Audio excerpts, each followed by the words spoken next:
Assalamualaikum warahmatullahi wabarakatuh.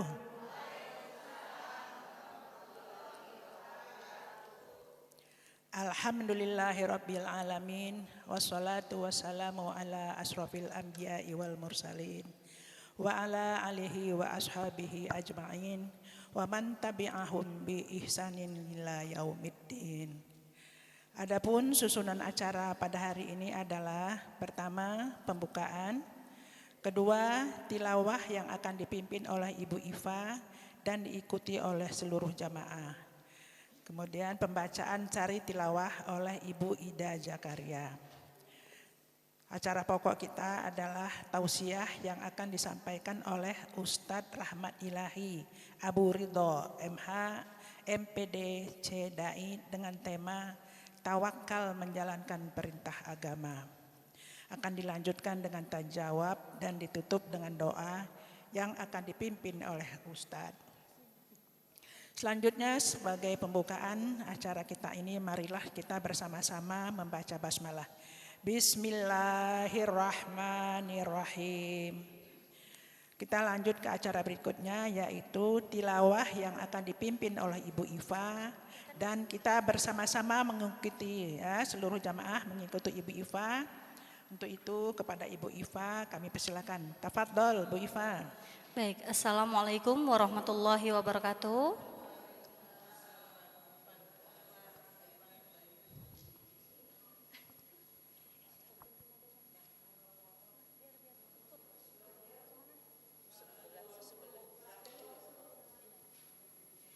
Baik, kita mulai ya. Surat Al-Baqarah ayat 120 sampai 123.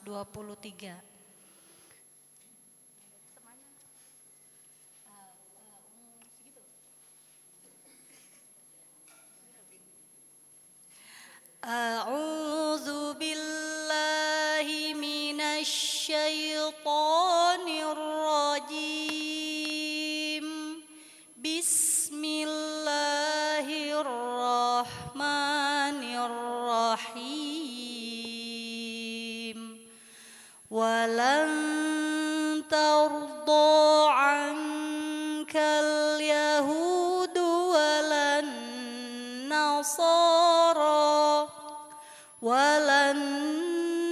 nasara hatta tattabi'a millatahum.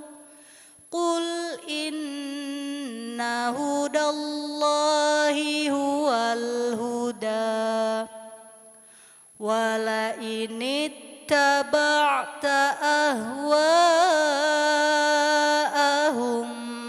ba'dalladzi ja'aka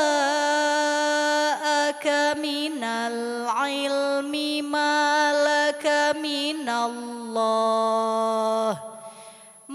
laka minallahi min waliyyin wala nasir. Aku berlindung kepada Allah dari godaan syaitan yang terkutuk. Dengan nama Allah yang Maha Pengasih lagi Maha Penyayang. Orang-orang Yahudi dan Nasrani tidak akan pernah rela kepadamu Nabi Muhammad sehingga engkau mengikuti agama mereka. Katakanlah, sesungguhnya petunjuk Allah itulah petunjuk yang sebenarnya. Sungguh jika engkau mengikuti hawa nafsu mereka setelah ilmu kebenaran sampai kepadamu, tidak ada bagimu pelindung dan penolong dari azab Allah. Orang-orang yang telah kami beri kitab suci, mereka membacanya sebagaimana mestinya. Itulah orang-orang yang beriman padanya. Siapa yang ingkar padanya, merekalah orang-orang yang rugi. Baik, ibu-ibu anggota Majelis Taklim Al-Husna yang berbahagia, puji dan syukur kita panjatkan kehadirat Allah atas limpahan rahmatnya kepada kita, terutama nikmat iman, Islam, dan nikmat sehat walafiat, sehingga kita dapat berkumpul di tempat yang mulia ini untuk sama-sama mengkaji ilmu agama sehingga apa yang kita lakukan ini mendapat ridho dari Allah Subhanahu wa taala. Salawat dan salam semoga tercurah kepada junjungan kita, panutan umat yang paling mulia akhlaknya, yaitu Nabi besar Muhammad sallallahu alaihi wasallam. Ibu-ibu hadirin sekalian, sebelum kita memulai taklim, marilah kita bersama-sama membaca Sayyidul Istighfar dan doa menuntut ilmu. Allahumma anta rabbi la ilaha illa anta khalaqtana wa nahnu abduka wa nahnu ala abdika wa wa'dika mustata'na na'udzubika min syarri ma sona'ana abu laka bi ni'matika alaina wa abu bi zanabina faghfir lana fa innahu la yaghfiruz dzunuba illa anta. Allahumma faqihna fid din wa alimna ta'wil. Selanjutnya marilah kita membaca Ummul Quran, yaitu surah Al-Fatihah. Semoga kepada kita Allah tetapkan iman Islam kita, Allah mudahkan rezeki kita, Allah sehatkan badan kita, agar kita dapat menjalani perintahnya dengan baik. Dan Allah mudahkan serta dibukakan pintu hati kita. Allah terangkan pikiran kita agar kita mudah menerima pelajaran. Serta Allah jadikan anak-anak kita jadi hamba Allah yang soleh dan solehah. Ala hadiniyah wa kulli niyatin solehah wa ila hadratin nabi. Al-Fatihah. A'udzu billahi minasyaitonir rajim. Bismillahirrahmanirrahim.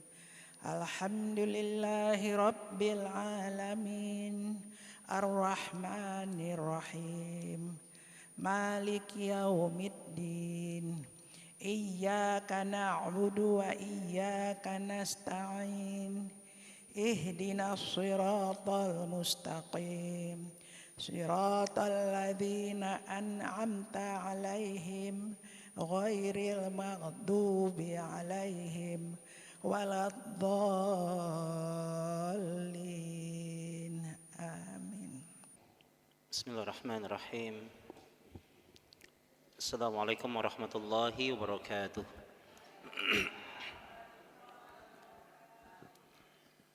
Bismillah, innal hamdalillah nahmaduhu wa nasta'inuhu wa nastaghfiruhu wa nastahdi wa natubu ilaih. Wa na'udzu billahi min sururi anfusina wa sayyiati a'malina. May yahdihillahu fala mudilla lahu wa may yudlil falan tajida lahu waliyyan mursyida. Asyhadu an la ilaha illallah wahdahu la syarika lah wa asyhadu anna Muhammadan abduhu wa rasuluhu man la nabiyya wa la rasula ba'da. Faqala Allahu jalla wa ala fi kitabihil karim. A'udzu billahi as-sami'il 'alim minasyaitonir rajim. Bismillahirrahmanirrahim. Ya ayyuhalladzina amanu taqullaha haqqa tuqatih wa la tamutunna illa wa antum muslimun. Fa inna ahsanal kalami kitabullah wa khairal hadi hadi Muhammad sallallahu alaihi wasallam wa syarrul umuri muhdatsatuha fa inna kulla muhdatsatin bid'ah wa kulla bid'atin dhalalah wa kulla dhalalatin finnar amma ba'd. Hadirin jemaah kaum muslimah para ummahatul mukminah yang mudah-mudahan pada pagi menjelang siang ini, menjelang waktu zuhur ini, kita senantiasa dalam kebaikan dan keberkahan dari Allah Subhanahu wa taala. Alhamdulillah, kita bersyukur kepada Allah Subhanahu wa taala atas segala bentuk limpahan kenikmatan dari Allah Subhanahu wa taala. Hari ini kita bisa hadir, bisa duduk, bisa bersimpuh di majelis al-ilmu yang menjadi taman di antara taman-taman surga, raudhah min riyadil jannah.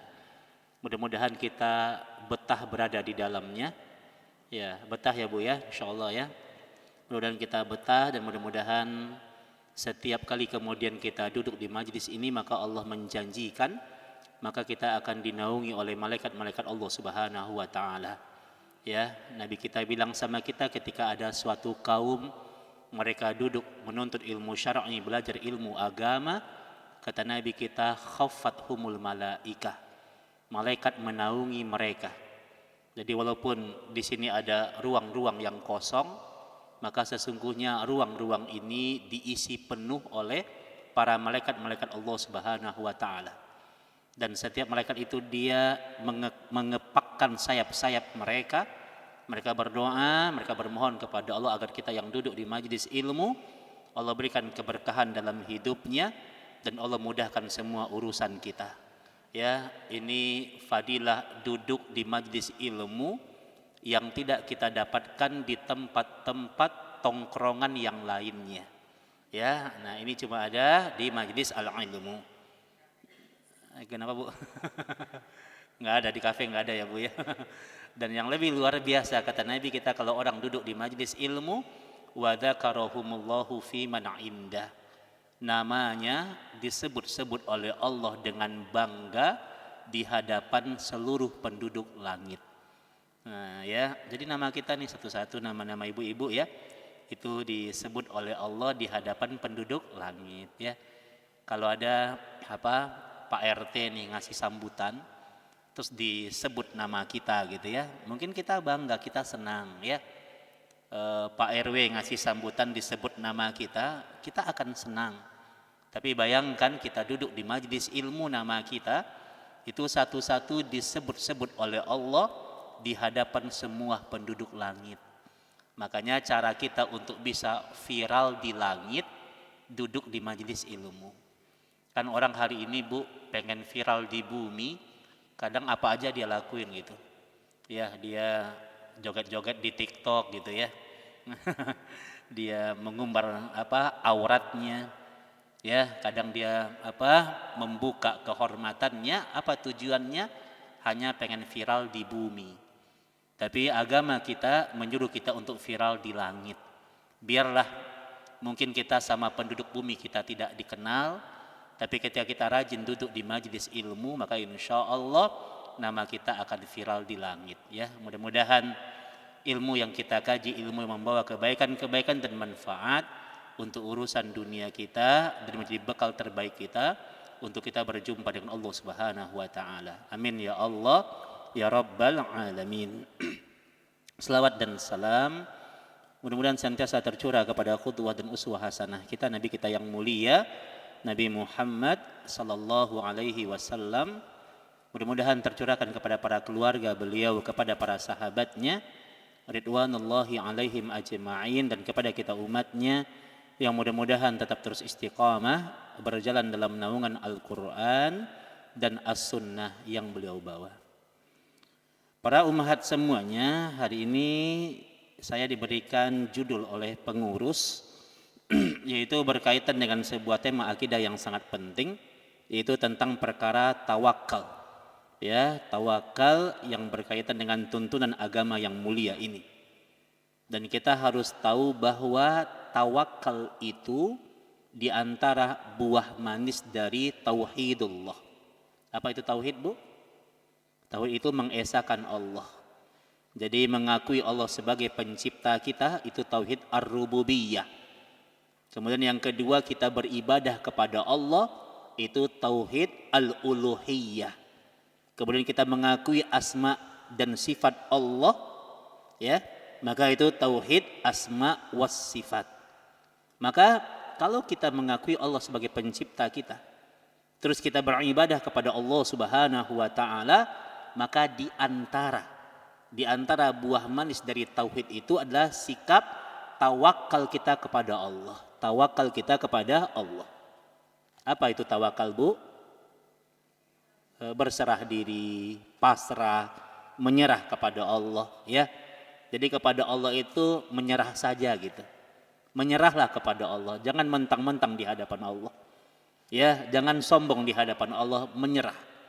Ya. Tawakal itu kalau kita ingin sempurna memahaminya, tawakal itu dibangun di atas dua perkara yang paling terpenting. Jadi kalau orang dia ngaku tawakal kepada Allah, maka tawakal itu dibangun di atas dua perkara yang paling penting. Yang pertama adalah kata Imam Ibnu Qayyim rahimallahu taala, orang kalau dia bertawakal kepada Allah, yang pertama adalah al-i'timadul qalbi ilallahi azza wa jalla. Ketika dia mengaku dia bertawakal kepada Allah, i'timadul qalbi, hatinya bersandar dengan kebesaran Allah. Jadi ini adalah perkara hati, tawakal itu. Jadi kalau orang dia ngaku bertawakal kepada Allah, hatinya yakin dengan pertolongan Allah, hatinya mengimani kekuatan Allah. Jadi hatinya. Yang kedua, orang dikatakan bertawakal, poin yang kedua, dan 1 dan 2 ini tidak boleh dipisahkan. Yang kedua, kalau orang dia ngaku bertawakal kepada Allah, yang kedua poinnya adalah al-akhdhu bil asbab. Dia harus mengambil sebab. Dia harus menempuh sebab. Jadi kalau kita sakit, maka di antara sebab kita untuk sehat, berobat. Ya. Kalau kita ingin mencari nafkah, ingin dapatin harta, di antara sebabnya bekerja. Jangan tinggalkan sebab. Ya, jadi nggak bisa kita pasrah saja kepada Allah. Maka tawakal itu artinya adalah hatinya bersandar dengan kebesaran Allah, hatinya yakin dengan pertolongan Allah, tapi fisiknya, jasadnya itu tetap berikhtiar. Jadi fisiknya berikhtiar, jasadnya tetap bekerja, tapi hatinya tidak mempertuhankan pekerjaannya. Hatinya tidak memberhalakan usahanya, tapi hatinya hanya berharap kepada Allah. Jadi kalau ibu-ibu lagi sakit, berobat, datangi dokter. Datangi dokter. Tapi ketika nanti ibu sehat, maka ibu punya keyakinan yang menyehatkan ibu itu bukan Pak Dokter, tapi Allah yang menyehatkan. Ya, adanya dokter, adanya resep, adanya obat itu hanya perantara, itu hanya wasilah. Tapi Allah yang menyehatkan kita. Karena boleh jadi ada orang yang sehat bukan karena obat. Lihat Al-Imam Ibnu Qayyim, beliau itu pernah ditimpa penyakit, beliau sakit, dan beliau mendatangi beliau mencari dokter di negerinya. Beliau cari para tabib. Ini dijelaskan dalam kitab Za'adul Ma'ad, dicari tabib, dicari dokter, dicari tukang terapi, enggak ketemu. Enggak ada tabib di negeri itu. Akhirnya beliau pulang ke rumah, akhirnya beliau membaca surat Al-Fatihah berkali-kali. Dia pulang ke rumah, dia baca Al-Fatihah berkali-kali sampai beliau sembuh dari penyakitnya. Ya, makanya di antara nama lain dari Al-Fatihah, Al-Fatihah dikenal dengan As-Sifa, sebagai obat. Ya, makanya di zaman Rasulullah SAW dan para sahabatnya ridwanullahi alaihim ajma'in, maka banyak para sahabat, maka mereka menjadikan Al-Fatihah sebagai perantara untuk kesembuhan. Tapi Allah yang maha menyembuhkan. Nah, ini ya. Jadi tawakal itu apa? Hatinya bersandar dengan kebesaran Allah, tapi fisiknya tetap berikhtiar. Makanya Umar bin Khattab radhiyallahu taala anhu itu paling marah. Beliau melihat ada seseorang dari pagi sampai malam sampai datang pagi lagi, itu kerjaannya hanya di masjid. Dia hanya berdoa saja kerjaannya. Ya, kemudian Umar mendatangi dia. Diusir sama Umar, kata Umar, "Ukhruj min hadza baitillah." Kata Umar, keluar dari rumah Allah yang mulia ini, kata Umar. Kata Umar, "Fa innas sama," karena sesungguhnya langit itu la yanzilu matarudz dzahab. Sesungguhnya langit itu tidak akan pernah menurunkan hujan dari emas. Kata Umar, keluar, bekerja. Nah, makanya kan prinsip bekerja itu apa kata Allah? Fa idza khudiyatis shalah fantashiru fil ard. Kalau udah menegakkan salat, kalau udah beribadah kepada Allah, bertebaran di muka bumi. Cari rezeki yang halal, tapi salat dulu, ibadah dulu gitu ya. Maka kalau udah beribadah, maka insya Allah bimbing kita untuk dimudahkan rezeki kita, untuk dapatin rezeki yang halal. Nah, ya, jadi Islam ini agama yang sempurna. Ya, jadi hati kita bersandar dengan kebesaran Allah, tapi tidak boleh meninggalkan ikhtiar. Ya. Makanya Allah katakan fa idza azamta fatawakkal 'ala Allah. Fa iza azamta fatawakkal 'ala Allah. Jika kalian sudah mengazamkan niat kalian, maka serahkan urusan kalian kepada Allah. Jadi salah Bu, azamta itu sebagian orang mengartikan begini. Kalau kalian sudah berusaha, tawakal kepada Allah. Itu terjemahan yang salah. Azamta itu bukan usaha, artinya azam itu adalah niat yang kuat. Ya, jadi bukan artinya setelah berusaha baru tawakal, enggak. Tawakal itu sudah hadir ketika kita udah meniatkan nih, kita mau apa? Kita mau melaksanakan sebuah aktivitas. Kita mau bekerja, kita mau berusaha, itu udah tawakal kepada Allah. Hati kita itu udah bersandar kepada Allah dan bermohon kepada Allah. Jadi jangan sampai kita mengatakan kalau udah berusaha tawakal, enggak. Tawakal itu ditaruhnya bukan di akhir usaha, tapi di awal mengawali niat untuk bekerja berusaha, itu udah bertawakal kepada Allah. Nah, jadi tawakal itu dia hadirnya di awal amal perbuatan, di saat kita mengerjakan perkara itu, dan setelah kita mengerjakannya, maka tawakal itu hadir setiap saat. Nah, jadi bukan setelah berusaha. Nah, makanya serahkan urusan kita kepada Allah. Iya. Para motivator kadang-kadang mereka bilang begini, kata mereka berusaha maksimal lah. Karena usaha maksimal itu tidak akan pernah mengkhianati hasil. Pernah dengar kalimat begitu? Dalam akidah ini adalah kalimat yang menyimpang dalam urusan akidah. Jadi kalau ada orang bilang berusaha maksimal lah, karena usaha yang maksimal itu tidak akan pernah mengkhianati hasil. Dalam perspektif pandangan akidah ini kalimat yang menyimpang. Kenapa menyimpang? Karena dia nentuin hasil dia. Hasil itu urusan Allah, bukan urusan kita. Banyak orang yang berusaha maksimal, hasilnya enggak maksimal. Ya, makanya kalau orang bilang berusaha maksimal lah, nanti usaha tidak akan pernah mengkhianati hasil, banyak hasil yang justru mengkhianati usaha. Banyak orang berusaha maksimal tapi hasilnya nggak sesuai dengan target yang dia inginkan. Banyak. Karena bukan urusan kita hasil itu. Bahkan banyak orang yang berusaha maksimal, hasilnya itu nggak sesuai dengan apa yang dia harapkan. Banyak. Bu, Nabi Nuh itu usia dakwahnya 950 tahun. Itu usia dakwahnya. Dia berdakwah selama berapa? 950 tahun. Karena kata Ibnu Abbas, kata beliau dalam riwayat yang sahih di Sahih Bukhari, bahwa Nabi Nuh itu usianya 1080 tahun usianya. Jadi usia dakwahnya saja 950 tahun. Tapi berapa pengikutnya? Enggak lebih dari 80 orang pengikutnya. Enggak lebih dari 80 orang. Tapi Nabi Muhammad SAW usia dakwahnya itu cuma 23 tahun usia dakwahnya. 13 tahun di Mekah, 10 tahun di Madinah. Sejarah mencatat ketika Nabi kita wafat SAW, Nabi kita telah mengislamkan 1280 sahabat. Cuma 23 tahun beliau berdakwah yang diislamkan. Kata Imam Al-Jalaluddin Al-Mahalli rahimahullahu ta'ala, Nabi kita mengislamkan 1280 sahabat yang diislamkan. Apakah kita berani mengatakan, wah berarti Nabi Nuh gagal dong dalam berdakwah? Enggak boleh kita ngomong begitu. Ini perkataan kekufuran. Allah memuji Nabi Nuh. Walaupun beliau berdakwah 950 tahun, ya, tapi Allah bilang Nabi Nuh itulah satu di antara Rasul yang disebut dengan ulul azmi. Nabi yang paling penyabar. Nabi yang paling sukses dakwahnya. Nabi yang menjadi penghulu daripada nabi-nabi yang lainnya. Kenapa? Karena suksesnya dakwah itu tidak dilihat dari berapa banyak pengikut yang ngikutin kita. Bukan itu ukurannya.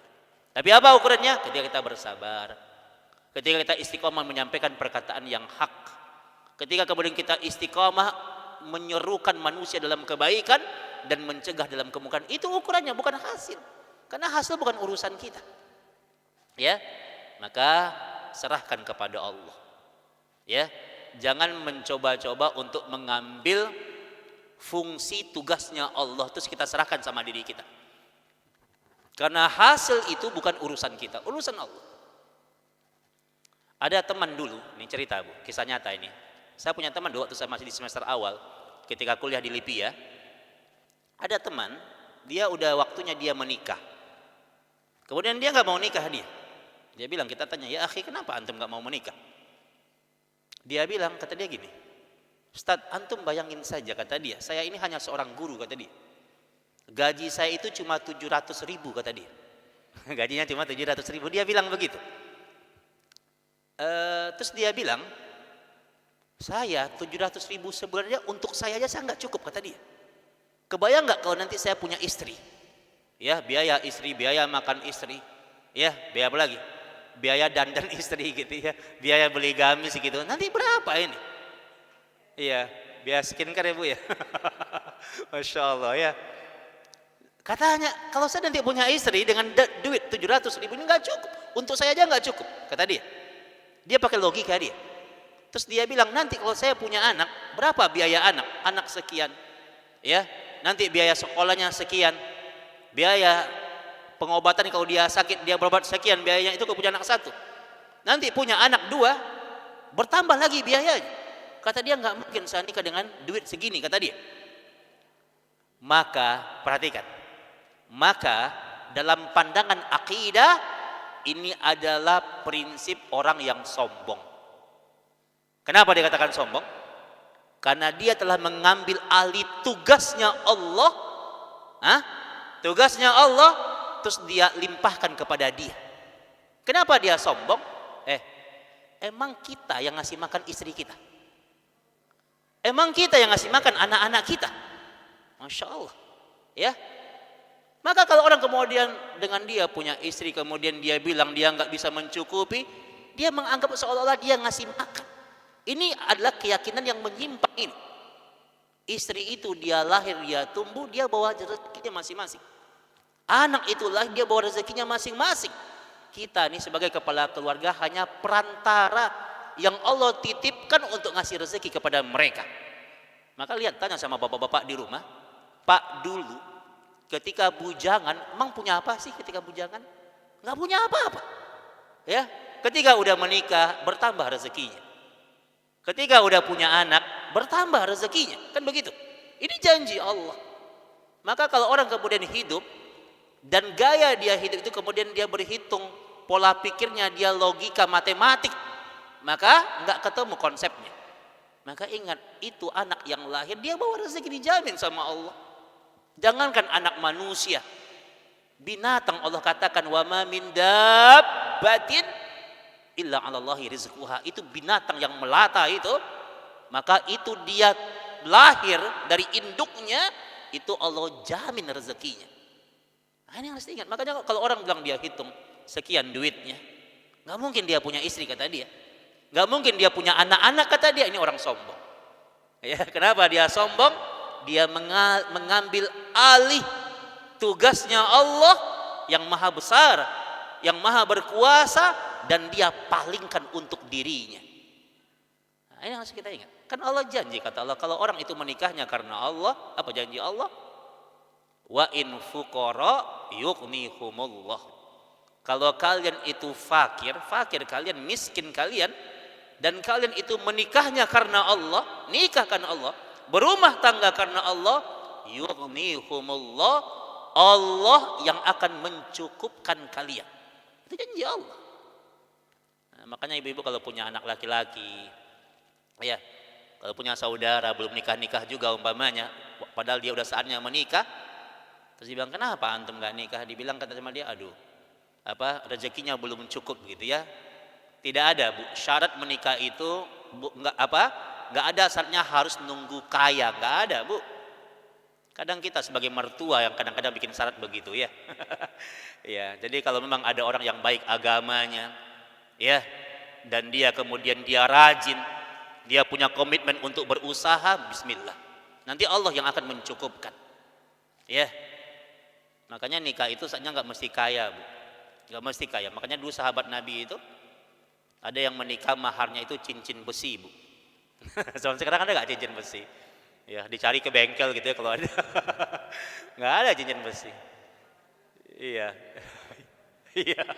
Sahabat itu karena saking miskinnya, Ada yang maharnya itu apa? Maharnya hafalan Al-Quran. Karena mereka nggak punya harta. Ya, kalau nanti ada calon menantu bu, maharnya hafalan Quran, diterima nggak bu? Ya, boleh hafalan Quran tapi kerjanya di mana gitu ya? Ya, boleh hafalan Quran tapi jabatannya harus direktur gitu ya. Kadang kita banyak syarat duniawi. Makanya dalam Islam itu orang menikah itu nggak harus nunggu kaya, tapi yang penting dia punya komitmen, punya tanggung jawab. Ya maka nanti Allah yang kemudian akan bikin dia kaya. Nah, jadi nggak harus nunggu kaya gitu ya. Tapi kalau memang dia ekonominya mapan, tentu itu lebih baik gitu ya. Nah ini adalah kaidah syariah. Makanya kalau Islam itu kalau orang menikah itu apa syaratnya? Ya syaratnya itu apa namanya? Kalau kita lihat bahasa Al-Quran, yang penting sekufu. Sekufu itu penting. Al-Quran yang mengatakan, kata Al-Quran, fa'ankihu man akfaha minkum. Ya, nikahilah wanita-wanita yang sekufu denganmu, yang sekufu. Sekufu itu apa? Setara.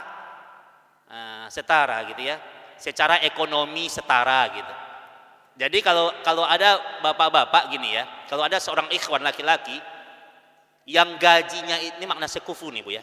Kalau ada laki-laki yang gajinya itu cuma 2 juta sebulan, maka jangan menikahi wanita yang make up-nya saja itu 4 juta sebulan. Nah, gitu. Nanti akan lebih besar pasak daripada tiang.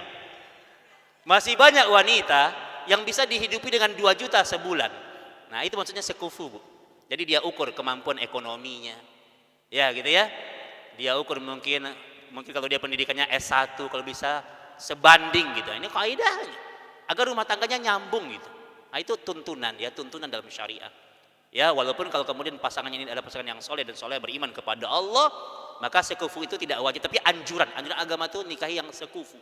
Dari sisi ekonomi, pendidikan, gaya berpikir, lingkungan, kok bisa sekufu. Nah, gitu ya, itu adalah agar rumah tangganya jadi rumah tangga yang harmonis. Nah, jadi ingat ya, maka kalau kemudian kita bertawakal kepada Allah, Allah yang akan mencukupkan kita. Makanya di surat At-Tolak, di At-Tolak ayat yang ketiga itu Allah ingatkan kita. At-Tolak ayat yang ketiga. Allah bilang sama kita, a'udzubillahi minasyaitonirrajim. Kata Allah Subhanahu wa ta'ala, "Wa may yatawakkal 'ala Allah fahuwa hasbuh." Barang siapa yang betul-betul bertawakal kepada Allah, tawakal dia kepada Allah, maka Allah akan cukupkan dia. Apa makna Allah cukupkan? Kata Al-Qatadah, makna Allah cukupkan itu Allah akan tolong dia. Allah akan tolong dia. Ya. Makanya kenapa pertolongan Allah itu jauh dari kehidupan kita? Boleh jadi jawabannya karena kita kurang totalitas dalam tawakal kepada Allah. Kita kurang totalitas dalam menyerahkan diri kita kepada Allah. Banyak kita terkadang lebih yakin dengan kekuatan manusia daripada kekuatan Allah. Banyak orang dia ngomongnya tawakal, ya saya mah tawakal sama Allah, saya mah terserah Allah saja, tapi dia hatinya dia nggak yakin dengan kebesaran Allah. Itu yang akan membuat terhalangi pertolongan Allah Subhanahu wa ta'ala. Ya. Makanya ingat ibu-ibu, terkadang pertolongan Allah itu datang di persimpangan yang terakhir. Terkadang pertolongan Allah itu datang di detik-detik yang terakhir. Kalau kita udah nyerah, kita udah pasrah, kita yaudah deh, gimana Allah aja deh, udah pasrah, kita udah ikhlas, udah kita serahkan semuanya kepada Allah. Terkadang di situ datangnya pertolongan Allah. Lihat Nabi Ibrahim ketika dia dibakar, dia udah nggak, siapa makhluk yang mau dia andalkan? Nggak ada makhluk yang bisa dia andalkan. Makanya kata Imam Al-Khusairi, tawakal itu kalian hanya berharap kepada Allah dan kalian melihat makhluk sudah tidak bisa lagi diandalkan. Ya, dia udah pasrah dia. Ketika kemudian dia pasrah, baru kemudian Allah tunjukkan pertolongannya. Allah datangkan pertolongannya. Ya, Allah jadikan api itu jadi dingin. Qulna ya nar kuni bardan wa salaman ala Ibrahim. Al-Anbiya ayat 68. Ya, kata Allah, wahai api jadilah dingin.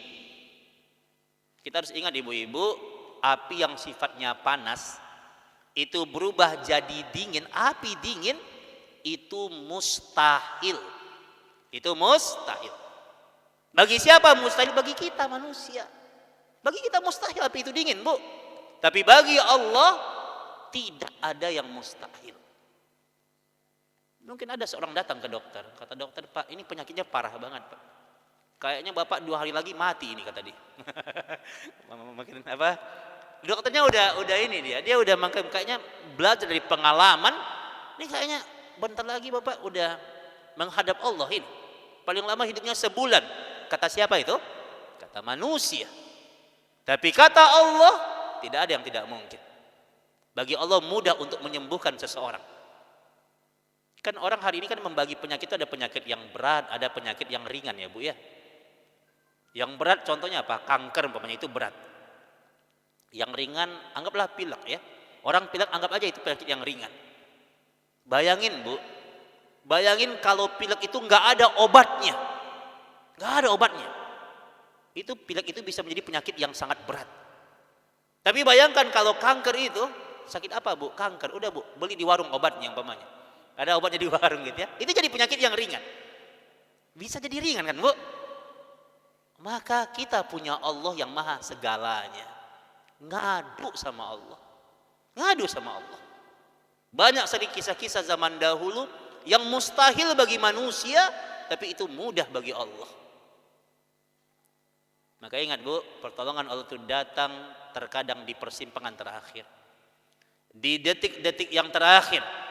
Ketika kemudian kita udah nyerah, udah pasrah kita, di situ tuh Allah datangkan pertolongannya. Lihat kisah Nabi Musa alaihi salam dikejar oleh Fir'aun dan bala tentaranya. Ya udah mentok, udah nyampe di pinggir lautan. Nggak ada makhluk yang bisa diandalkan. Mau minta tolong sama siapa? Hah? Tapi kemudian dia hanya mengatakan, Rabbi najjini minal qaumil zalimin. Ya Allah, selamatkan aku dari kaum yang menzalimiku. Maka Allah bikin lautan itu berubah jadi daratan lautan terbelah. Dan Allah selamatkan Musa dan kaumnya. Lautan terbelah itu mustahil Bu, mustahil bagi kita. Tapi bagi Allah tidak ada yang mustahil. Ngadu sama Allah, bertawakal kepada Allah. Allah sayang sama kita. Allah dekat dengan kita. Makanya ketika Ibrahim itu mau dibakar, apa yang dia baca? Dalam satu hadis yang dibawakan oleh Ibnu Abbas radhiyallahu taala anhu dalam Sahih Bukhari, ketika Ibrahim itu udah mentok dia, udah susah urusannya, maka dia membaca hasbunallah wa ni'mal wakil. Hasbunallah wa ni'mal wakil, itu yang dia baca. Maka kata Al-Qatadah, kalau kalian lagi susah, ini lagi susah, lagi kepepet urusannya, lagi sulit, baca itu. Ini zikirnya para nabi.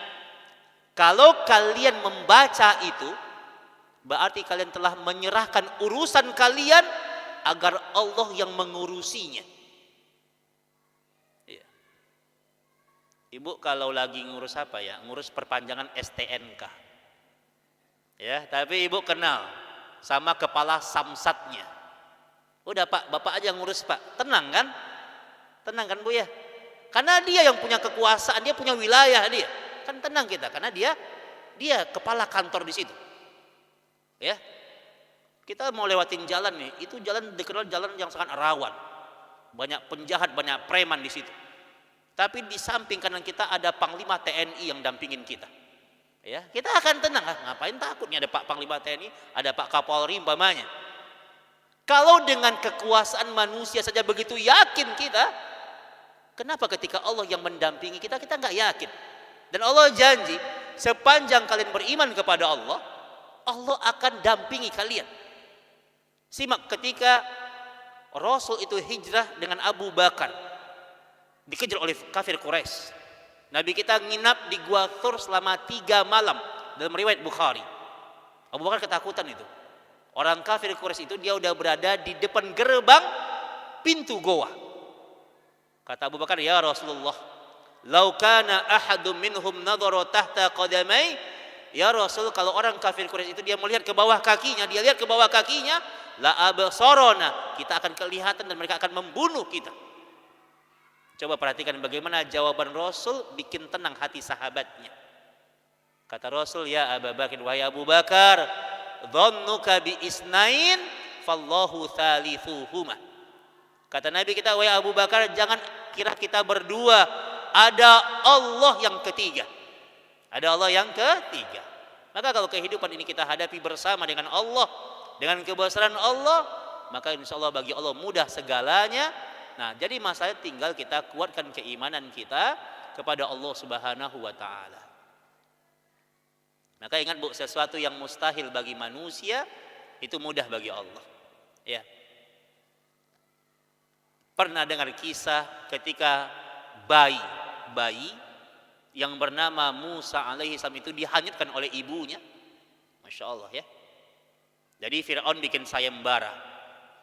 Kata Fir'aun, siapapun bayi laki-laki yang lahir di negeri ini, bayi laki-laki yang lahir di negeri ini semuanya harus dibunuh, dibantai hidup-hidup, dikuburkan hidup-hidup. Semua bayi laki-laki. Dan Allah katakan, kata Allah, wa auhayna ila ummi Musa. Kata Allah, dan kami mengilhamkan, kami bisikkan di hatinya ibu Musa agar ibunya segera untuk menghanyutkan Musa. Masya Allah. Dan kemudian apa? Dihanyutkan Musa dan ibunya bertawakal kepada Allah. Dia tawakal kepada Allah. Ya. Bayangkan Fir'aun memelihara seorang bayi di istananya yang megah, yang suatu saat bayi ini akan menggulingkan kekuasaannya. Siapa yang paling hebat, Bu? Allah yang paling hebat. Allah yang punya makar. Allah yang punya rencana. Ketika Musa itu, bayi yang bernama Musa itu berada di istana Fir'aun, ya, Fir'aun mengundang lagi, Bu, semua wanita-wanita di negeri itu diundang. Ngapain? Untuk diseleksi untuk menyusui Nabi Musa. Untuk menyusui Nabi Musa. Musa nangis, dia butuh disusuin. Dan semuanya ditolak oleh Nabi Musa. Datanglah seorang wanita dari kampung, dan ternyata itu ibunya. Ya, dan Fir'aun nggak tahu kalau itu ibunya. Dia senang tiap hari dia ketemu dengan anaknya. Anaknya disusui tiap hari, dapat duit lagi gitu kan. Pulang-pulang habis itu dikasih duit. Lihat bagaimana Allah membuat sebuah keadilan kepada hamba-hambanya yang beriman. Dibikin senang oleh Allah sepanjang kita bertawakal kepada Allah. Nah, maka ibu-ibu boleh jadi, kenapa begitu banyak masalah dalam kehidupan kita? Kenapa begitu banyak problem kehidupan yang menimpa kita? Dan kadang-kadang kita mentok dengan solusinya.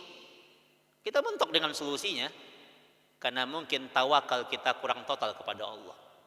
Ya. Banyak orang kadang-kadang bersandar kepada sebab, ya. Dia kalau kemudian dia nyari rezeki, dia kadang-kadang dia bersandar dengan kantornya, dengan bosnya. Seolah-olah dia beranggapan kantornya, bosnya yang ngasih rezeki sama dia. Ya, maka ini tidak tepat. Ya, hati kita bersandar kepada Allah, jangan berharap kepada manusia. Kata Ali bin Abi Thalib radhiyallahu taala anhu, kata beliau, sebesar apapun harapanmu kepada makhluk, sebesar apapun harapanmu kepada makhluk, maka sebesar itu juga kekecewaan yang akan engkau alami. Jangan berharap kepada makhluk, kecewa kita. Kita berharap sama si fulan, jangan berharap sama dia, kecewa kita. Dan kadang Allah itu menguji kita, Bu, menguji kita melalui orang-orang yang kita cintai. Ya. Kita berbuat baik sama saudara kita. Dia susah kita bantu. Ya. Dia lagi kemalangan, kita yang nolongin dia. Kita bantu dia tiap bulan, kita bantu dia. Kalau kita berharap sama dia, dia tuh yang akan menjadi ujian kita. Dia akan jadi ujian kita. Semakin kita berbuat baik sama dia, boleh jadi dia akan semakin mencela kita. Itu cara Allah untuk menguji keikhlasan kita. Makanya kata Imam Syafi'i, kalau kita berbuat baik sama orang, tugas kita apa? Segera lupakan kebaikan kita sama dia. Bantulah dia, bantu dia, tapi transaksi kita dengan Allah, bukan dengan dia. Berharapnya kepada Allah. Ya. Maka ingat, kaidah itu berlaku. Jadi kalau kemudian kita berharap kepada makhluk, hasilnya pasti kekecewaan. Jadi kalau kemudian kita senang dengan seseorang umpamanya, kita punya harapan kepada seseorang, sampaikan harapan itu kepada Allah. Karena Allah yang menggenggam hatinya itu. Ya. Maka Allah yang maha berkehendak, jangan berharap sama dia.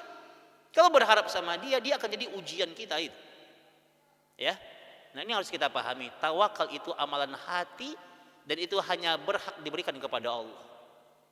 Ya. Jadi tawakal kata Imam Al-Khusairi, kita yakin dengan datangnya pertolongan Allah dan kita melihat makhluk ini sudah tidak bisa lagi diandalkan.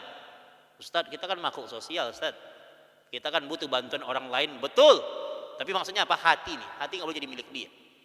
Jadi kalau kemudian kita lagi susah, kita minta bantuan sama dia. Ukhti, saudariku, bantu aku lagi susah ini. Boleh kita minta tolong sama dia, tapi hati kita tak boleh berharap sama dia. Berharapnya kepada Allah Subhanahu wa taala. Nah, maka bertawakallah kepada Allah, ya. Setiap hari, setiap keadaan tawakal sama Allah. Salah satu doa yang Nabi ajarkan, yang dibaca oleh Nabi setiap habis sholat, doanya diantaranya adalah ya Allahumma laka aslamtu. Allahumma laka aslamtu wa bika amantu wa alaika tawakkaltu. Ini doanya.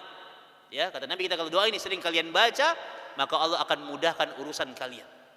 Ya, Allahumma laka aslamtu. Allahumma laka aslamtu. Ya Allah, ya, kepadamu kami berharap keselamatan. Wa bika amantu. Dan denganmu kami beriman. Wa alaika tawakkaltu. Dan kepadamu kami bertawakal. Doa ini Nabi ajarkan, Nabi baca kepada para sahabatnya, dan ini doa agar Allah memudahkan semua urusan kita, mengeluarkan kita dari kesulitan hidup kita. Allahumma laka aslamtu. Ya, wa bika amantu. Wa alaika tawakkaltu. Ini doa yang sering Nabi baca agar kita dimudahkan dalam urusan kita. Kalau jadi bisa ibu baca ya, ibu bisa iringkan dengan yang tadi dengan zikirnya Nabi Ibrahim. Jadi baca hasbunallah wa ni'mal wakil. Kalau dalam versi hadis Bu hanya sampai wa ni'mal wakil. Karena kalau kita kan sering tambahkan ya wa ni'mal wakil, ni'mal maula wa ni'man nasir. Kalau dalam versi hadis, kalau kita lagi mendapatkan kesulitan hanya sampai ni'mal wakil. Hasbunallah wa ni'mal wakil, baca itu berkali-kali agar kita keluar dari kesulitan kita. Ya, baru kemudian kita baca Allahumma laka aslamtu, ya, wa bika amantu, wa alaika tawakkaltu. Boleh kita tambahkan ya arhamar rahimin, ya mujibas sa'ilin. Nah, ini boleh kita baca. Ya, ini adalah doanya para nabi. Kita di pertemuan kita sebelumnya kita juga ajarkan sebuah doa ya. Khawatir ada yang belum datang di pertemuan sebelumnya, doa agar hati kita tenang. Agar hati kita tenang dan agar yang kita takutkan tidak terjadi. Doa agar hati kita tenang dan agar yang kita takutkan tidak terjadi. Doanya terdapat dalam kitab Sunan Imam Abu Daud. Doanya sahih. Kata Nabi kita bacalah, masih ingat ya? Allahu Rabbi la usyriku bihi syai'a. Ya, Allahu Rabbi la usyriku bihi syai'a. Ini doa agar yang kita takutkan tidak terjadi. Kita hanya bertawakal kepada Allah dan agar hati kita tenang. Karena kata Imam Al-Qurtubi, karakter manusia itu adalah semakin bertambah usianya, kadang-kadang dia terlalu banyak memikirkan masa lalu dan takut dengan masa depan. Takutnya macam-macam. Mungkin takut kena penyakit, takut kena musibah, bencana, takut anaknya kena apa-apa, macam-macam. Maka baca doa ini. Ya, apa doanya? Allahu Rabbi la usyriku bihi syai'a. Ada riwayat yang lain yang Rabbinya dua kali, Rabbi Allahu la tusyriku bihi syai'a. Ini juga riwayat yang sahih. Tapi yang masyhur adalah Allahu Rabbi la usyriku bihi syai'a. Nah, baca doa ini agar yang kita takutkan tidak terjadi. Kalaulah terjadi pun berarti ada hikmah yang manis, ada hikmah yang terbaik yang sedang Allah siapkan. Nah, ini semuanya konteksnya tawakal kepada Allah. Bagaimana kita yakin muka bumi ini kita berjalan, tidak ada satupun perkara yang bermanfaat yang kita dapatkan, tidak ada satupun perkara yang mudarat yang kita alami, kecuali semua terjadi atas izin Allah. Maka ini sikap tawakal kita kepada Allah. Maka sepanjang kalian bertawakal kepada Allah, maka Allah akan tolong kalian. Allah akan tolong kalian. Dan bentuk diantara ciri orang yang bertawakal itu, Bu, orang dikatakan dia bertawakal ketika dia tidak pernah meninggalkan berdoa kepada Allah. Ciri orang yang bertawakal itu ketika dia tidak pernah meninggalkan untuk meminta dan berdoa kepada Allah. Doa kepada Allah. Ya. Jangan sampai kemudian kita meninggalkan untuk berdoa kepada Allah. Allah itu baik sama kita. Ustaz, saya udah 10 tahun Ustaz saya berdoa, enggak dikabulin sama Allah. Saya udah 20 tahun seumur hidup berdoa, enggak dikabulin sama Allah. Kalau doa kita enggak dikabulkan, ingat. Di hadis Sahih Muslim, diriwayatkan juga oleh Imam Ahmad dan At-Tirmidzi, kalau kita berdoa itu ada 3 hal yang terjadi, Bu. Ada 3 tahapan. Yang pertama kata Nabi kita, kalau seorang muslim berdoa kepada Allah, yang pertama Allah ujibud da'wah. Allah akan kabulkan permintaannya. Kalau dia berdoa, Allah enggak kabulkan permintaannya, berarti yang kedua. Kata Nabi kita, kaful adza au kaful bala. Kita berdoa enggak dikabulin sama Allah, berarti Allah menolak sesuatu yang berbahaya yang akan menimpa kita, ditolak oleh Allah. Doa kita memang enggak dikabulin sama Allah. Tapi ingat nih, menolak kita dari perkara-perkara yang berbahaya yang akan menimpa kita. Karena boleh jadi yang kita minta itu enggak baik untuk agama kita. Mungkin ada orang, ya Allah, pengen punya mobil baru dong, dia minta mobil sama Allah. Allah tahu nih, ini orang kalau dikasih mobil, nah, ini kerjanya jalan-jalan mulu nih, gitu ya. Dia bakal lupa dengan sholat ini. Kalau dikasih mobil sama Allah, iya. Ada orang minta, ya Allah, nih hidup kelilit hutang, hutangnya banyak dia. Tiap malam dia nangis sama Allah, dia berdoa, tiap malam dia nangis. Ya Allah, tolong dong lunasi hutangnya, ya Allah. Tapi Allah nggak lunasi hutangnya. Kenapa? Allah tahu nih, ini orang kalau dilunasi hutangnya, dia nggak tahajud lagi nanti malam nih. Nah, ya Allah tahu nih, ya, ini orang kalau dilunasi hutangnya, dia ninggalin sholat ini, makanya Allah nggak kabulin permintaan dia. Maka boleh jadi Allah itu membuat kita setia dengan musibah kita, agar kita semakin merengek di hadapan Allah, agar kita makin nangis di hadapan Allah. Dan Allah cinta kepada orang yang mengadu kepadanya. Yang ketiga nih, kalau doa kita nggak dikabulin sama Allah, yang ketiga berarti kata Nabi kita, yadkhiralahu fil akhirah. Doa yang kalian baca itu yang nggak dikabulkan di dunia, maka doa kalian itu menjadi tabungan kalian di hari akhirat nanti. Jadi doa kita nih, yang kita minta nggak dikabulin sama Allah, itu jadi apa? Tabungan kita. Boleh jadi sholat kita nggak sempurna pahalanya. Boleh jadi zikir kita, boleh jadi banyak yang rusak bacaannya. Boleh jadi bacaan Quran kita banyak yang salah makharijul hurufnya. Maka Allah sempurnakan pahalanya karena kita sabar dalam meminta dan berdoa kepada Allah.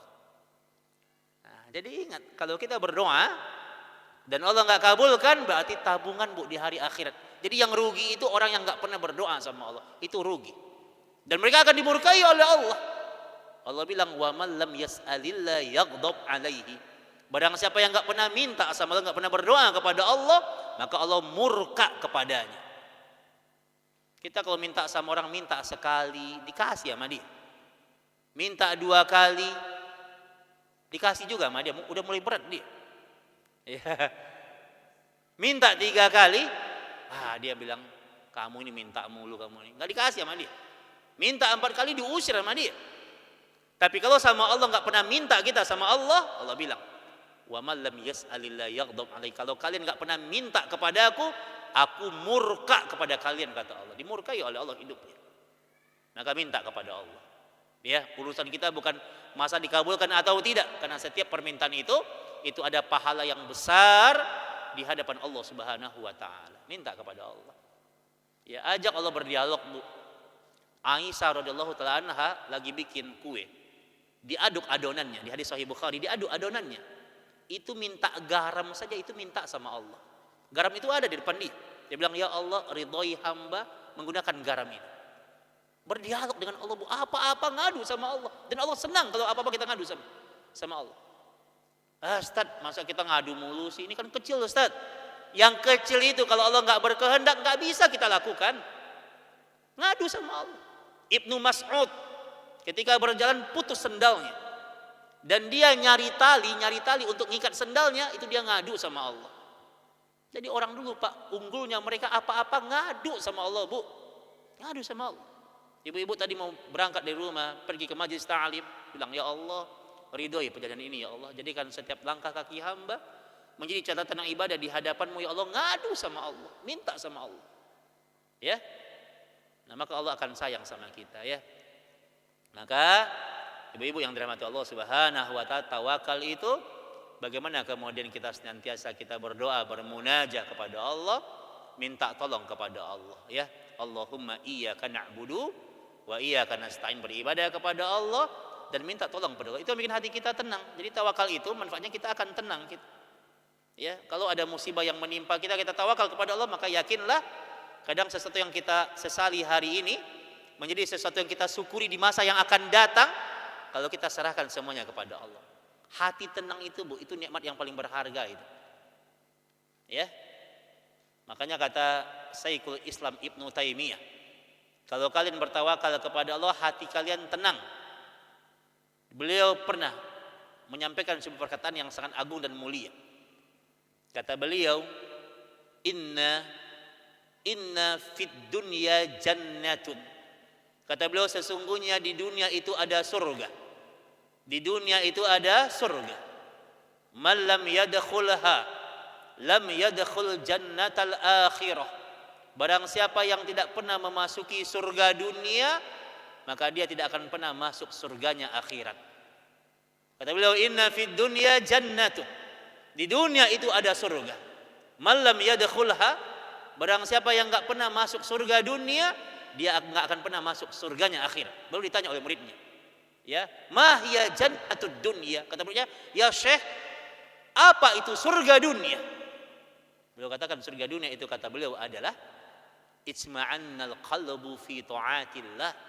Surga dunia itu adalah ketenangan hatimu dalam beribadah kepada Allah. Ibu-ibu tenang enggak? Tenang ya, Bu, ya. Yang punya hutang bisa lupakan hutangnya. Nah, ya. Ya. Iya, hutang itu enggak perlu diingat-ingat, Bu. Perlunya dibayar. Ya, enggak usah diingat, dibayar aja segera hutang itu, ya. Ya. Kalau hati kita tenang dalam ketaatan, itu surganya dunia itu. Surganya dunia. Kalau ketenangan dalam ibadah itu enggak kita rasakan di dunia, kita sulit masuk surganya akhirat. Ya. Kalau orang sholat, susah dia untuk tenang dalam sholatnya. Susah untuk khusyuk, berarti dia akan susah untuk masuk ke surganya akhirat. Orang baca Quran, susah dia nggak betah baca Quran dia. Kayaknya lebih enak baca WhatsApp ketimbang baca Quran. Ya, kalau baca WhatsApp mungkin bisa 2 jam, 3 jam, nikmat baca WhatsApp itu. Tapi kalau baca Quran, 1 baris, 2 baris, 3 baris, berat rasanya. Baru baca Quran 1 lembar, ngantuk datang.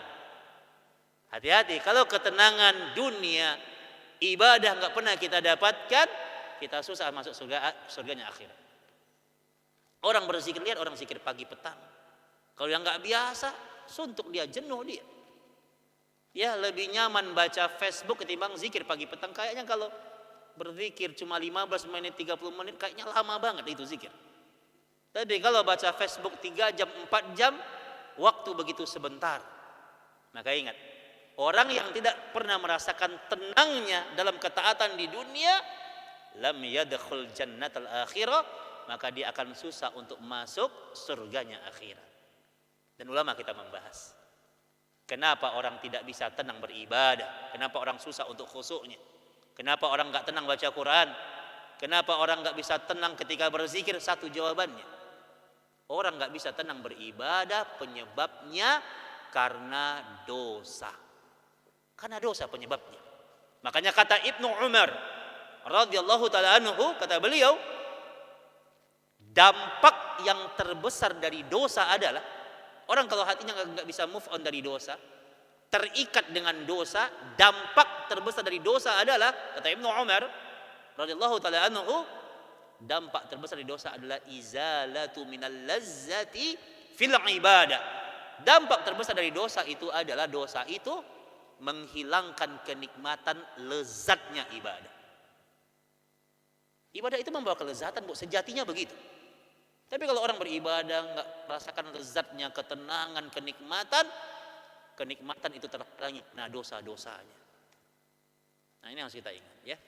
Maka para umat yang disayang oleh Allah Subhanahu wa taala, bertawakal kepada Allah, hati kita akan tenang.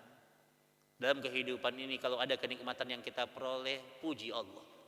Kata Nabi kita, kalau ada kenikmatan yang kita dapatkan, bacalah alhamdulillah alladzi bi ni'matihi tatimmus shalihat. Kalau ada nikmat yang kita dapatkan, bacalah alhamdulillah alladzi bi ni'matihi tatimmus shalihat. Kalau ada keburukan yang kita peroleh, buruk yang kita peroleh, maka bacalah alhamdulillah ala kulli hal. Alhamdulillah ala kulli hal. Maka kalau kita dapat keburukan, ada yang hilang umpamanya, itu yang kita dapatkan, keburukan yang kita dapat, baca alhamdulillah ala kulli hal. Puji Allah. Segala puji bagi Allah yang telah menetapkan semua keadaan. Karena kalau yang kita terima buruk dan kita baca alhamdulillah ala kulli hal, yang buruk itu Allah akan sediakan hikmah terbaik di balik itu semuanya.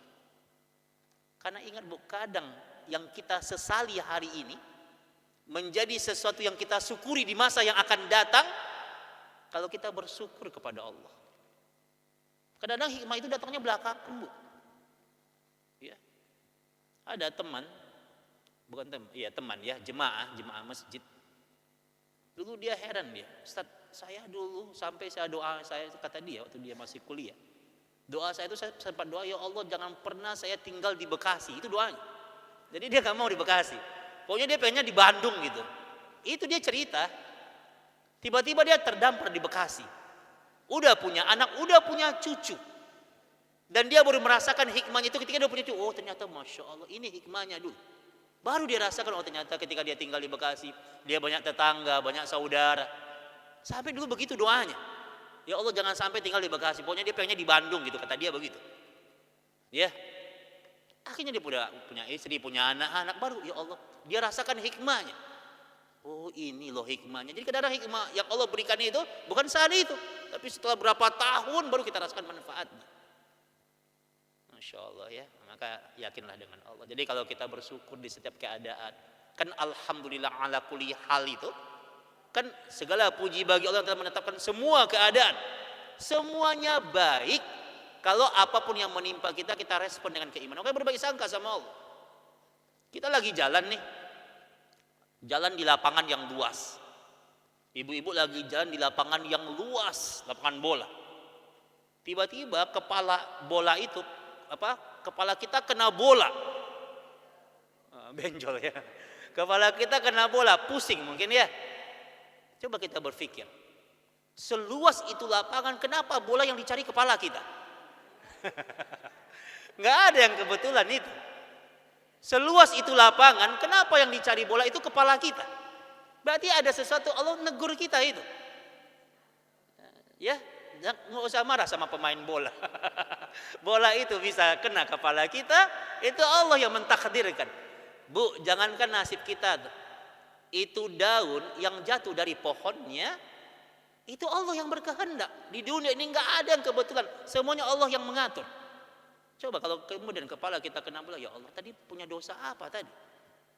Ya, ada teman cerita, baru nyampe di kantornya dia dimaki-maki sama bosnya.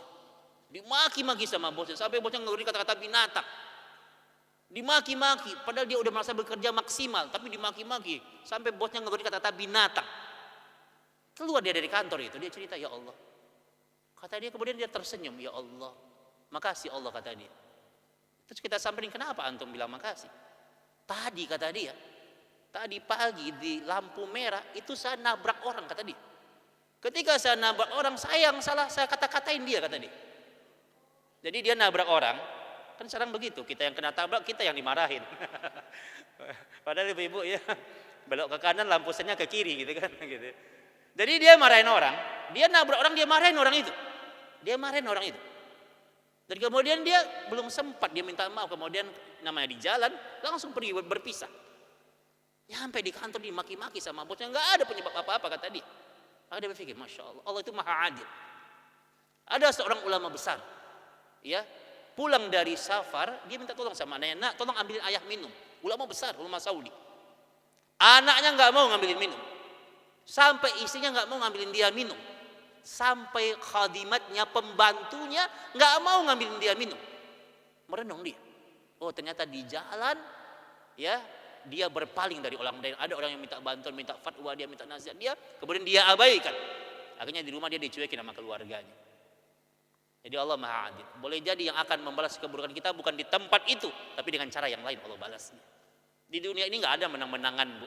Menang sekilas mah banyak, tapi Allah maha adil. Makanya di antara bentuk sikap tawakal itu, maka jadilah orang baik, ada atau tidak ada orang yang melihatnya. Takutlah dengan keburukan, ada atau ada orang yang tidak melihatnya. Nah ini kaidah yang mengajarkan kepada kita agar kita senantiasa dalam kebaikan-kebaikan yang Allah ridhoi. Mudah-mudahan kita menanamkan sikap tawakal, serahkan diri kita kepada Allah. Kalau kita bertawakal nggak ada yang perlu kita takutkan. Rezeki manusia ditanggung oleh Allah. Tugas kita hanya menjemput rezeki, berusaha berikhtiar. Ibu-ibu tahu berapa usia rezeki kita? Ada yang tahu nggak? Berapa usia rezeki? Betul. Jawabannya usia rezeki itu sama dengan usia ajal. Usia rezeki sama dengan usia ajal kita. Dalilnya mana? Kata Nabi kita, la adrakahu rizqa kama yudrikumul maut. Itu dalilnya di hadis Sahih Bukhari. Kata Nabi kita, rezeki kalian akan mencari kalian seperti kematian akan mendatangi kalian. Jadi, kalau hari ini ada orang yang masih hidup, berarti masih ada rezekinya. Kalau hari ini ada orang yang sudah meninggal dunia, berarti memang sudah habis jatah rezekinya. Gitu aja memahami itu. Sudah habis jatah rezeki. Allah udah takkan semua kita, nih si fulan, nih makan berasnya selama dia hidup 100 ton umpamanya. Dari dia lahir sampai dia meninggal, udah dihitung sama Allah. Ini sekian banyak duit yang akan dia habiskan, dihitung. Nggak akan bertambah, nggak akan berkurang. Pas dalam hitungan Allah. Nah, maka tawakal kepada Allah. Ya, kehidupan kita berada dalam genggaman Allah Subhanahu Wa Taala. Ya, kuatkan, serahkan urusan kita kepada Allah. Lakukan yang terbaik amalan soleh kita. Jangan berharap kepada makhluk, berharap kepada Allah. Maka Allah akan memberikan apapun yang kita inginkan. Itu janji Allah. Siapa yang kita bertawakal kepada Allah, maka Allah akan wujudkan apa-apa yang kita inginkan. Nah, alhamdulillah, mungkin materinya kita cukupkan ya. Kita lanjutkan waktu yang tersisa dengan kita tanya jawab sebelum kita tutup dengan doa kepada para ummahat. Kalau ada yang mau ditanyakan, boleh nanya apapun. Ya, maka dipersilakan. Terima kasih Ustaz atas segala tausiahnya yang sangat berharga bagi kami. Mau ibu-ibu barangkali untuk lebih membenahkan ke dalam pikiran dan hati kita apa yang disampaikan Ustaz tadi, barangkali ada yang mau ditanyakan. Silakan. Ya, Tuh Bu Dafiq silakan. Iya, silakan Bu. Insyaallah. Waalaikumsalam warahmatullahi wabarakatuh, Ibu. Bismillah.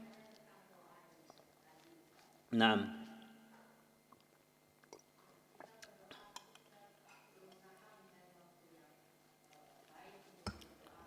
Naam. Naam.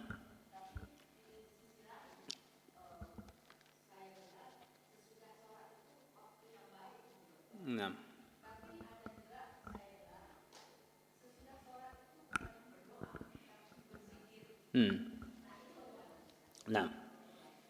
Nah. Waalaikumsalam warahmatullahi wabarakatuh. Barakallahu fiik Ibu, yang Ibu tanyakan bagus banget ya, dan insyaallah memberikan faedah untuk yang lainnya juga ya. Salat itu kan sebuah amal perbuatan yang menghadirkan lisan ya, lisan kita, hati kita, mulai dari takbiratul ihram sampai kita salam. Artinya kalau habis kita salam, maka kita punya banyak pilihan-pilihan amalan gitu. Ya, jadi ingat sebenarnya perkara-perkara zikir itu memang tidak menjadi rangkaian sholat sebenarnya. Zikir dalam kaidah fikih, kalau kita baca kitab Sahih Fikih Sunnah, zikir itu dia tidak ada rangkaian dengan sholat, tapi ada beberapa hadis yang mengikat Artinya kalau orang kemudian habis sholat kemudian dia berzikir, pahalanya besar. Kalau habis sholat orang berzikir maka pahalanya besar. Tapi ingat kalau ada orang kemudian dia terburu-buru nih, dia nggak sempat zikir gitu ya, dia buru-buru, maka dia tidak berdosa karena dia bukan rangkaian sholat. Nah ini salah satu bentuk kemudahan syariah gitu. Maka yang paling tepat, betul, yang paling tepat kalau kita baca beberapa riwayat yang sahih, maka habis sholat itu seseorang kemudian dia berzikir. Amalan yang paling utama. Maka Imam Malik mengatakan min afdalil a'mal ba'da sholat. Di antara amalan-amalan yang paling utama setelah sholat adalah berzikir. Berzikir habis sholat. Adapun kita berdoa bisa kapanpun gitu. Nah, memang ada sebuah riwayat Muslim, di Sahih Muslim itu ada, bahwa di antara waktu yang mustajab adalah doa habis sholat. Habis sholat itu doa. Jadi habis sholat 5 waktu itu adalah waktu yang mustajab. Ya, habis sholat 5 waktu adalah waktu yang mustajab. Jadi kan waktu yang mustajab itu banyak, Bu. Pemanya di antara waktu yang mustajab itu habis sholat fardu kita berdoa. Nah, doanya ada pilihan. Apakah kemudian kita berzikir dulu baru berdoa, maka pahalanya besar, keutamanya besar. Atau kita langsung berdoa, itu pun tidak ada salah, tidak salah. Ya, tidak berdosa itu juga dibolehkan, perkaranya mubah. Tapi kalau kita kemudian iringkan dengan berzikir baru kita berdoa, inilah amalannya Rasulullah SAW dan para sahabatnya, maka lebih besar pahalanya dan lebih besar berpotensi untuk diijabah oleh Allah Subhanahu wa taala. Jadi yang terbaik zikir dan doa. Gitu ya. Kalau memang kita terburu-buru, saya sering sampaikan ke teman-teman, udah habis sholat berzikirlah. Berzikir habis sholat. Nanti kalau doa, kalau memang terburu-buru bisa doa di atas kendaraannya. Nampaknya dia buru-buru mau berangkat, dia langsung naik mobil nyetir gitu ya, udah doa di situ. Ya doa, ya nanti bisa kan doa bisa kapanpun. Dan itu masih terhitung doa habis sholat. Kan tidak memutlakkan tempatnya harus di tempat itu kan. Boleh kita berdoa kapanpunnya. Ada sebagian para ulama karena mereka harus mengisi kegiatan kajian ilmu di tempat yang lain. Itu mereka habis sholat kemudian mereka berzikir. Habis berzikir kemudian mereka sambil jalan itu mereka berdoa. Tetap hitungnya adalah doa habis sholat gitu ya. Tapi kalau memang dia bisa di tempat dia duduk habis sholat, dia duduk di situ, dia berzikir di situ, dia doa di situ, tentu itu yang terbaik. Ya, karena kemudian dia bisa lebih tenang untuk kemudian dia bermunajat pada Allah Subhanahu wa taala. Dan ingat, waktu yang mustajab itu kan banyak. Ya, habis sholat fardu, habis sholat sunnah, antara azan dengan iqamah, itu waktu yang mustajab. Kata Nabi kita bainal azanaini as-shalah. Antara azan dengan iqamah itu adalah waktu yang mustajab, dianjurkan kita untuk berdoa. Waktu hujan turun itu waktu yang mustajab. Waktu di sepertiga malam itu waktu yang mustajab. Waktu menjelang azan subuh berkumandang yang disebut dengan waktu sahur itu waktu yang mustajab. Dan waktu yang paling mustajab di antaranya kata Nabi kita yang mulia yaitu waktu di hari Jumat, di waktu ba'da asar atau waktu menjelang maghrib. Di hari Jumat ini adalah waktu yang paling mustajab, paling sakral, dan waktu yang paling berpotensi dikabulkannya doa. Makanya saya ingat ya, di antara kebiasaan para mahasiswa, para tulabul ilmi di dua kota suci di Mekah di Madinah. Di Mekah Madinah, yang kuliah di UIM, Universitas Islam Madinah, atau yang kuliah di Ummul Qura di Mekah, itu kalau hari Jumat saya melihat langsung ya, mahasiswa itu kalau waktu habis di hari Jumat asar itu mereka berbondong-bondong ke Masjid Nabawi yang di Madinah. Yang di Mekah berbondong-bondong ke Haram, Masjidil Haram. Dari ba'da asar sampai maghrib itu mereka berdoa sama Allah. Ini waktu yang mustajab. Ini yang jarang kita saksikan pemandangan begini di negeri kita. Kalau negeri kita hari Jumat orang macet-macetan di jalan. Ya, masih banyak yang di jalan gitu ya, macet ya.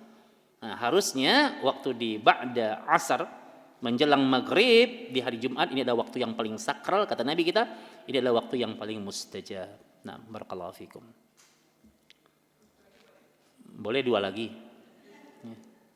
Iya, boleh Bu. Nah.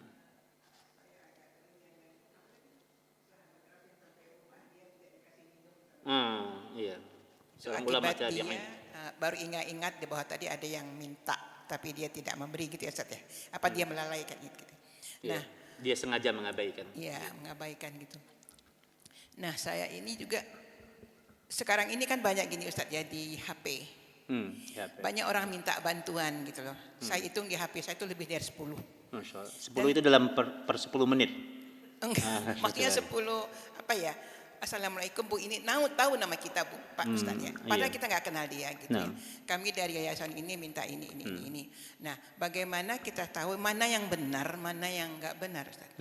Karena kan kalau ternyata dia butuh benar, kita mengabaikan, khawatirnya Allah mengapa rezeki kita ya kan kita bisa aja Ustadz ya. Nah, atau kita ngasih aja nggak taunya dia ternyata apa ya? Dibilang nipu kasar benar ya apa gitulah ini kan gitu ya. Jadi karena pernah gini Ustadz, kakak saya itu pernah ada satu lembaga minta apa saluran air gitu. Akhirnya dia kirim. Ternyata dia suatu waktu ketemu dengan orang yang dekat alamat situ, dia bilang nggak ada tuh. Udah kapan-kapan itu proyeknya udah jalan. Nah itu bagaimana kita Ustadz? Ya, saya hampir tiap hari Ustadz ada ini baru gitu ya. Assalamualaikum Bu. Tahu nama saya Ustadz, nggak tahu dari nama mana gitu. Minta sumbangan ini semuanya. Nah saya khawatirnya kayak tadi itu diabaikan, totonya memang benar butuh. Diikutin ternyata itu gimana Ustadz caranya kita apa? Kadang-kadang saya minta sama Allah, ya Allah ini benar apa enggak gitu ya. Makasih Ustadz. Nah, barakallahu fiik ya. Bagus Bu yang ditanyakan, insya Allah memberikan faedah untuk yang lainnya. Memang hari ini kita kan hidup di zaman media ya, zaman digital ya. Kata orang hari ini apa? Dunia dalam genggaman gitu. Dunia dalam genggaman. Tapi kalau akidah itu mengatakan hari ini dosa dalam genggaman.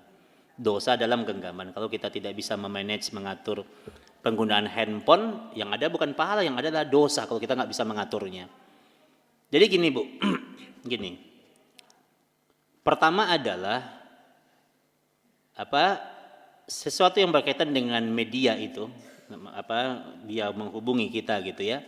Ada kaidah gini Bu, sesuatu yang kita kurang yakin kebenarannya, itu sebaiknya kita tinggalkan. Ya. Jadi kata Nabi kita la yazalu bisyak. Ya, da'ma yaribuka ila ma la yaribuka. Kalau sesuatu itu ragu kan kita nggak tahu nih ini siapa gitu, lembaganya lembaga mana gitu, ya kita nggak tahu gitu, nggak tahu ini orang benar apa enggak.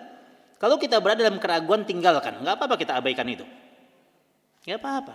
Apalagi sekarang kan orang kadang-kadang kan kita nggak tahu, kadang-kadang banyak orang yang kemudian apa berbungkus agama gitu, karena memang cara yang paling efektif untuk kemudian menipu orang itu memang pakai dalil agama gitu. Ya gitu ya. Jadi orang menggunakan agama itu untuk kendaraan, kadang-kadang untuk hal-hal yang buruk. Tentu kita tidak bersuuzon, enggak. Ini beda gitu ya. Tapi kemudian bagaimana kemudian kita ingin menempatkan sesuatu pada tempatnya. Jadi kalau memang itu memang kita ragu, kita nggak yakin, tinggalkan saja nggak apa-apa. Dan itu tentu berbeda dengan yang tadi kita bahas. Berbeda. Karena perkara kita mengabaikan atau tidak itu kembali ke hati, Bu.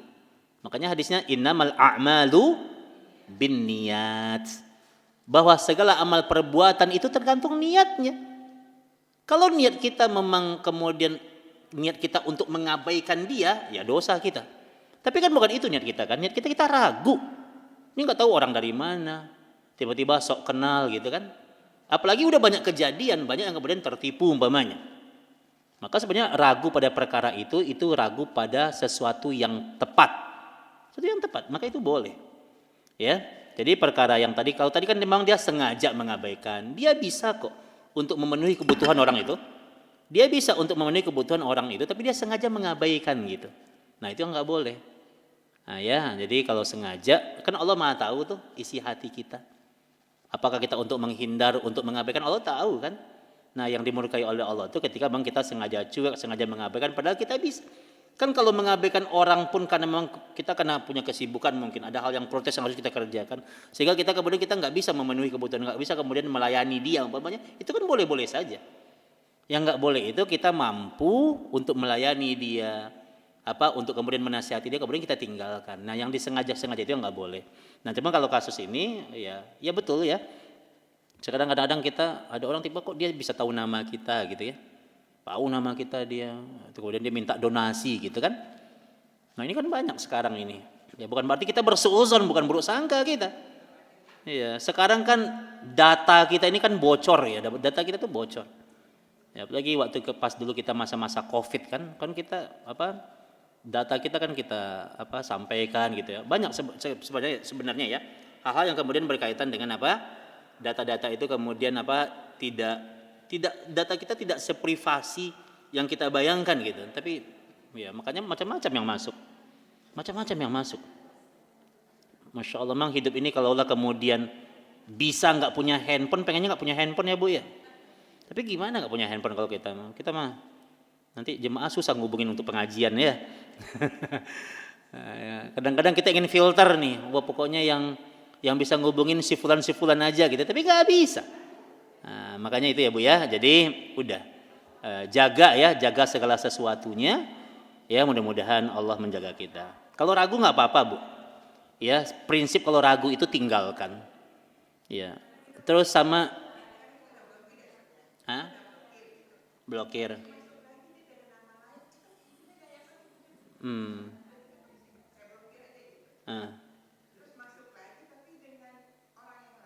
Blokir lagi Bu.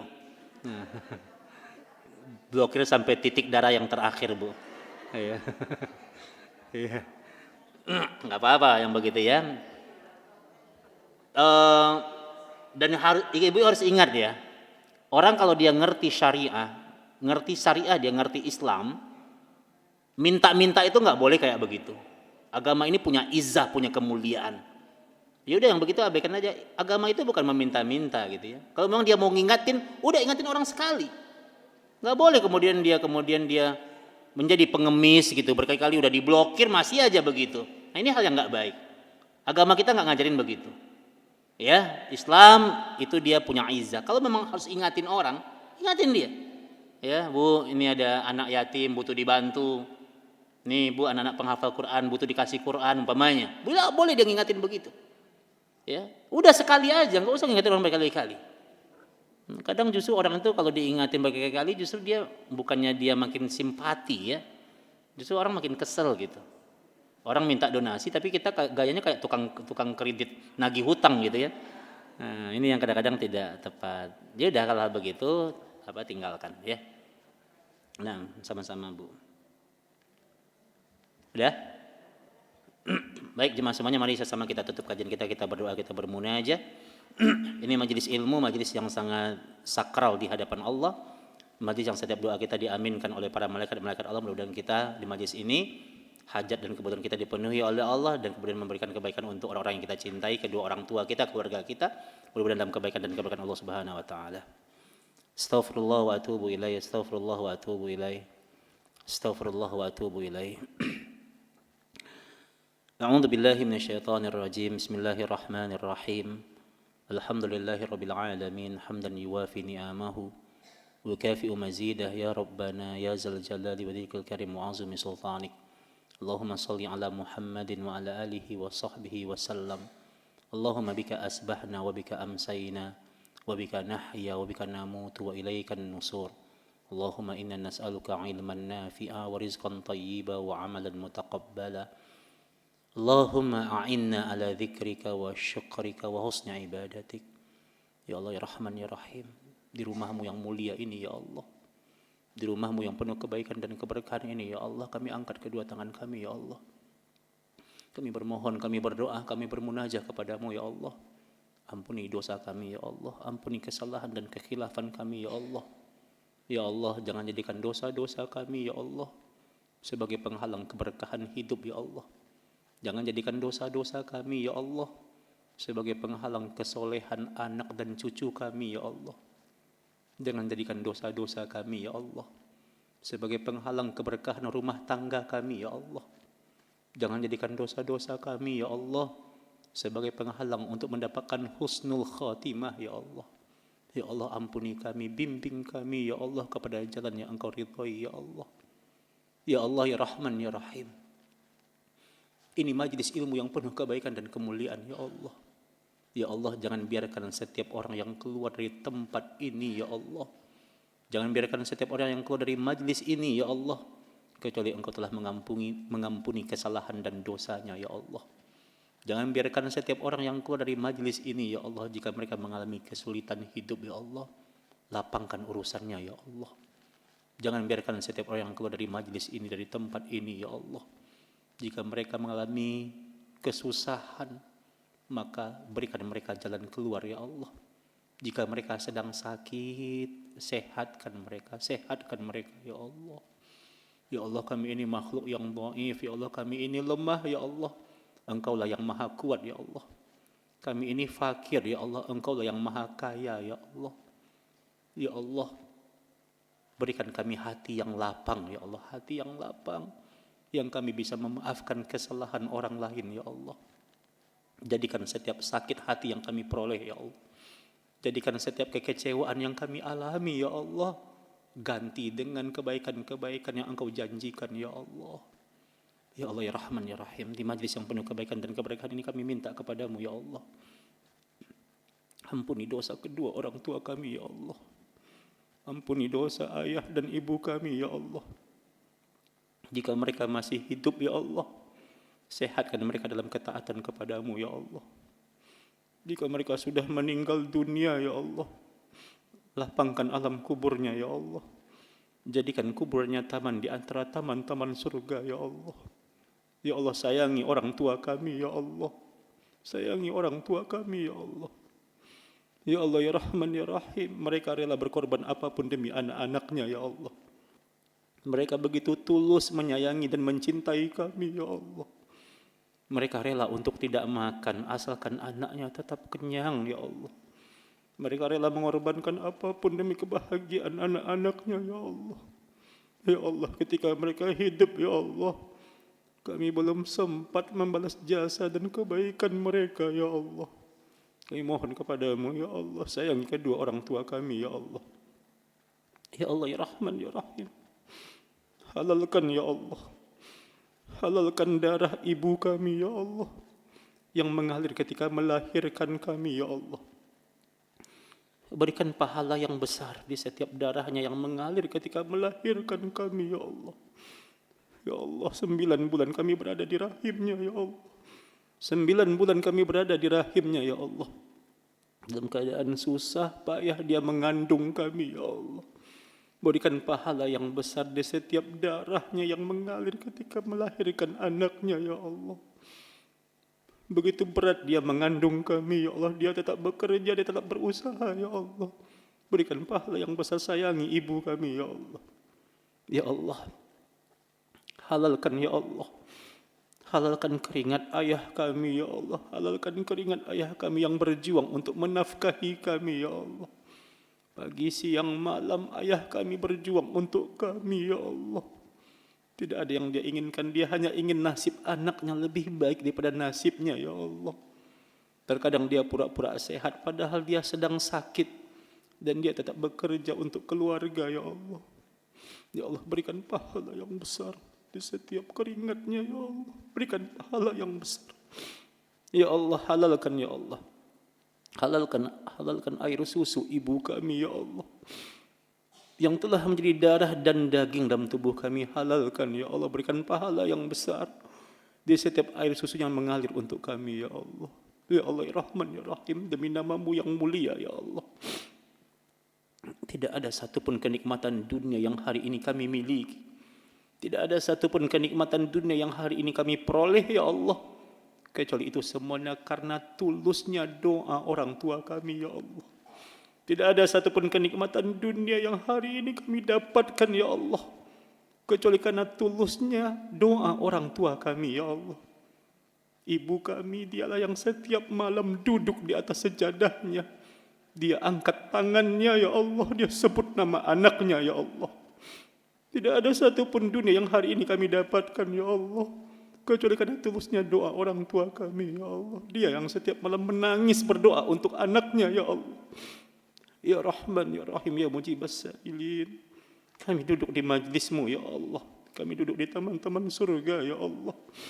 Jadikan setiap ilmu yang kami dapatkan, jadikan setiap amalan soleh yang kami tegakkan, ya Allah, mengalir pahalanya untuk kedua orang tua kami, ya Allah. Ya Rabb, ya Rabbal Alamin, kami belum sempat, ya Allah, membalas kebaikan mereka, ya Allah. Dulu ketika mereka hidup, ya Allah, kami cium tangan mereka, ya Allah. Kami peluk fisik mereka, ya Allah. Tapi tangan yang dulu pernah kami cium sudah tidak ada, ya Allah. Sebagian pintu surga itu hilang dalam kehidupan kami, ya Allah. Ya Allah, kumpulkan kami nantinya di surga-Mu, ya Allah, dengan orang-orang yang kami cintai, ya Allah. Ya Rabbal Alamin, ya Arhamar Rahimin. Allahumma Rabbana atina fid dunya hasanah, fil akhirati hasanah, wa qina adzaban nar. Subhanaka rabbika rabbil izzati amma yasifun. Wassalamu alal mursalin. Walhamdulillahi rabbil alamin. Assalamualaikum warahmatullahi wabarakatuh.